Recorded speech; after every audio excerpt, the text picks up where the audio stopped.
25,000-ից մինչև 480,000 դրամ կախված հասարակության մեջ զբաղեցրած դիրքից եւ հնարավորություններից։ Ահա տոմսերի այն արժեքը, որ սահմանված է միջազգային մարքեթինգի պրոֆեսոր, մարքեթինգի դասական Ֆիլիպ Կոտլերի դասախոսությանը ներկա գտնվելու համար։ Նա Հայաստանում կլինի մարքեթինգի հայկական ասոցիացիայի հրավերով նոյեմբերի 13-ից 17-ը։ Միակ ծրագրով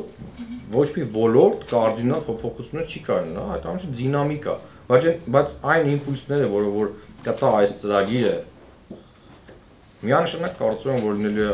օգտակար Հայաստանի Հանրապետության համար եւ մասնագետների համար, որոնք որ աշխատում են այդ ոլորտում։ Սա իրոք շատ մեծ մասշտաբի, շատ բարձր որակավորում ունեցող մասնագետի այց է։ Այսինքն պատահական մարդիկ սենց երկրներ չեն այցելում, եթե Ֆիլիպ Կոտլերը գալիս է այդ երկիր, ուրեմն դա ինչ որ բան նշանակում է արդեն ինքնին այցելություն։ Եթե որոշ մասնագետներ Ֆիլիպ Կոտլերի այցից ոգևորված են, մյուսներն էլ կարծում են, որ իմաստ չունի նման գումարներ ծախսել։ Հատկապես դժգոհ են մարքեթինգի ոլորտում սովորող ուսանողները, որոնց համար 25,000-ը մեծ գումար է։ Ճիշտ է ասում, գումարը 25,000 դրամ, մենք չի կարծում դա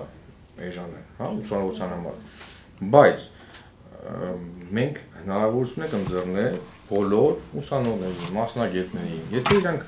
չեն ուզում գումարը վճարեն եւ դրան մասնակցեն, հա, իրանք ունեն ալտերնատիվ տարբերակ։ Ուղղակի պետք է մի փոքրիկ աշխատել, հա, ներկայացնել երկու էջանոց տեսը, ինչպես նշեց ծրագրի ղեկավարը, կամ գրել մի հատ հոդված։ Կազմակերպիչները մեծ հպարտությամբ նշեցին, որ տոմսերի 85%-ն արդեն իսկ վաճառված է։ Տոմսերի մի մասը ձեռք են բերել նաև արտերկրյա քաղաքացիներ Պարսկաստանից, Վրաստանից, Թուրքիայից։ Հնգօրյա դասախոսություններին մասնակիցների թիվը կհասնի 1200-ի, որոնցից 400-ից 500-ը ուսանողներ են։